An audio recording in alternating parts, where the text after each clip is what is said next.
Les caractères ou les mœurs de ce siècle. Jean de la Bruyère. Livre 10. Du souverain ou de la République. 1. Quand l'on parcourt sans la prévention de son pays toutes les formes de gouvernement, l'on ne sait à laquelle se tenir. Il y a dans toutes le moins bon et le moins mauvais. Ce qu'il y a de plus raisonnable et de plus sûr, c'est d'estimer celle où l'on est né la meilleure de toutes, et de s'y soumettre. 2. Il ne faut ni art ni science pour exercer la tyrannie, et la politique qui ne consiste qu'à répandre le sang est fort bornée et de nul raffinement.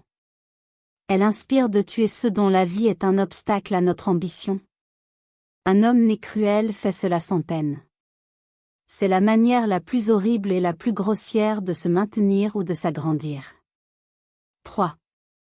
C'est une politique sûre et ancienne dans les républiques que d'y laisser le peuple s'endormir dans les fêtes, dans les spectacles, dans le luxe, dans le faste, dans les plaisirs, dans la vanité et la mollesse.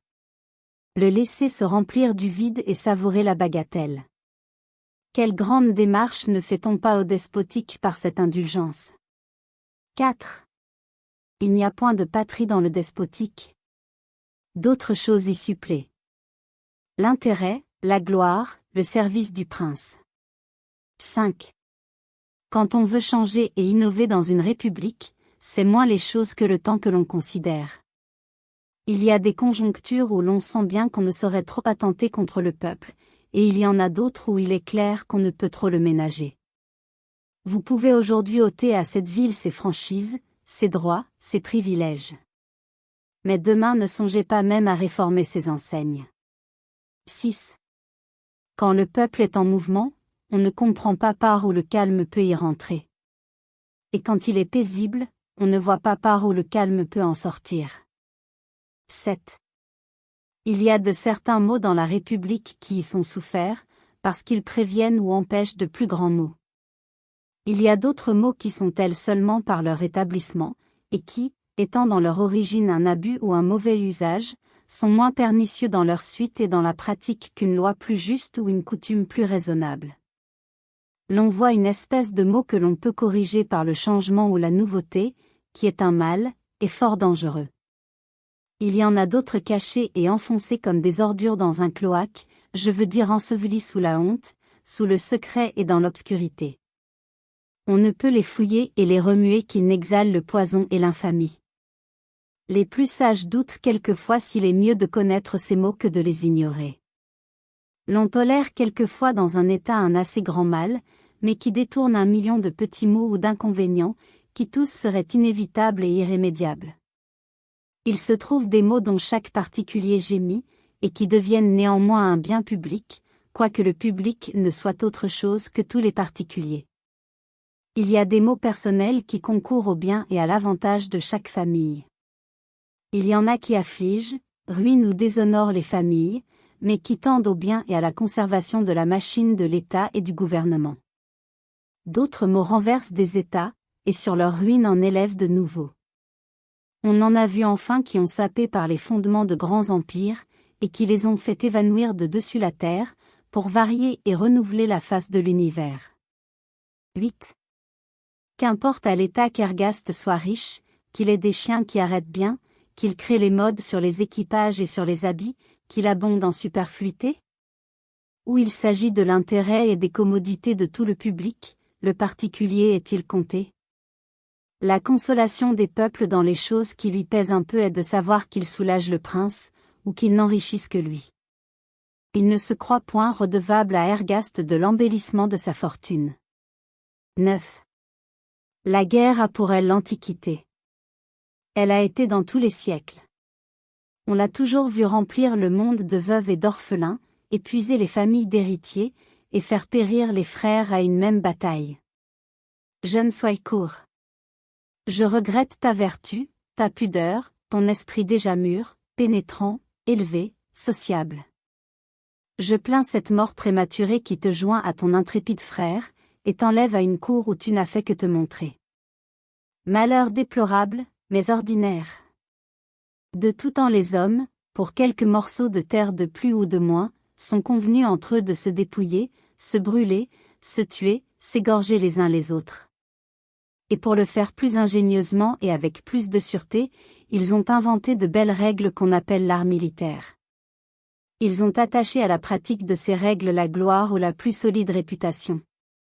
Et ils ont depuis renchéri de siècle en siècle sur la manière de se détruire réciproquement. De l'injustice des premiers hommes, comme de son unique source, est venue la guerre, ainsi que la nécessité où ils se sont trouvés de se donner des maîtres qui fixassent leurs droits et leurs prétentions.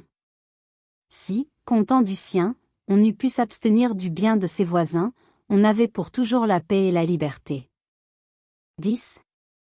Le peuple paisible dans ses foyers, au milieu des siens, et dans le sein d'une grande ville où il n'a rien à craindre ni pour ses biens ni pour sa vie, respire le feu et le sang, s'occupe de guerre, de ruines, d'embrasements et de massacres, souffre impatiemment que des armées qui tiennent la campagne ne viennent point à se rencontrer, ou si elles sont une fois en présence, qu'elles ne combattent point, ou si elles se mêlent, que le combat ne soit pas sanglant et qu'il y ait moins de 10 milles. Homme sur la place. Il va même souvent jusqu'à oublier ses intérêts les plus chers, le repos et la sûreté, par l'amour qu'il a pour le changement, et par le goût de la nouveauté ou des choses extraordinaires. Quelques-uns consentiraient à voir une autre fois les ennemis aux portes de Dijon ou de Corbie, à voir tendre des chaînes et faire des barricades, pour le seul plaisir d'en dire ou d'en apprendre la nouvelle. 11. Démophile, à ma droite, se lamente, et s'écrie. Tout est perdu, c'est fait de l'État. Il est du moins sur le penchant de sa ruine. Comment résister à une si forte et si générale conjuration? Quel moyen, je ne dis pas d'être supérieur, mais de suffire seul à tant et de si puissants ennemis? Cela est sans exemple dans la monarchie. Un héros, un Achille y succomberait. On a fait, ajoute-t-il, de lourdes fautes. Je sais bien ce que je dis, je suis du métier, j'ai vu la guerre, et l'histoire m'en a beaucoup appris. Il parle là-dessus avec admiration d'Olivier le Dain et de Jacques Coeur. C'étaient là des hommes, dit-il, c'étaient des ministres. Il débite ces nouvelles, qui sont toutes les plus tristes et les plus désavantageuses que l'on pourrait feindre. Tantôt un parti des nôtres a été attiré dans une embuscade et taillé en pièces. Tantôt quelques troupes renfermées dans un château se sont rendues aux ennemis à discrétion, et ont passé par le fil de l'épée. Et si vous lui dites que ce bruit est faux et qu'il ne se confirme point, il ne vous écoute pas, il ajoute qu'un tel général a été tué. Et bien qu'il soit vrai qu'il n'a reçu qu'une légère blessure, et que vous l'en assuriez, il déplore sa mort, il plaint sa veuve, ses enfants, l'État. Il se plaint lui-même. Il a perdu un bon ami et une grande protection. Il dit que la cavalerie allemande est invincible. Il pâlit au seul nom des cuirassiers de l'empereur. Si l'on attaque cette place, continue-t-il, on lèvera le siège. Ou l'on demeurera sur la défensive sans livrer de combat. Ou si on le livre, on le doit perdre. Et si on le perd, voilà l'ennemi sur la frontière. Et comme Démophile le fait voler, le voilà dans le cœur du royaume. Il entend déjà sonner le beffroi des villes, et crier à l'alarme. Il songe à son bien et à ses terres. Où conduira-t-il son argent, ses meubles, sa famille? Où se réfugiera-t-il? En Suisse ou à Venise? Mais, à ma gauche, Basilide met tout d'un coup sur pied une armée de 300 000 hommes. Il n'en rabattrait pas une seule brigade.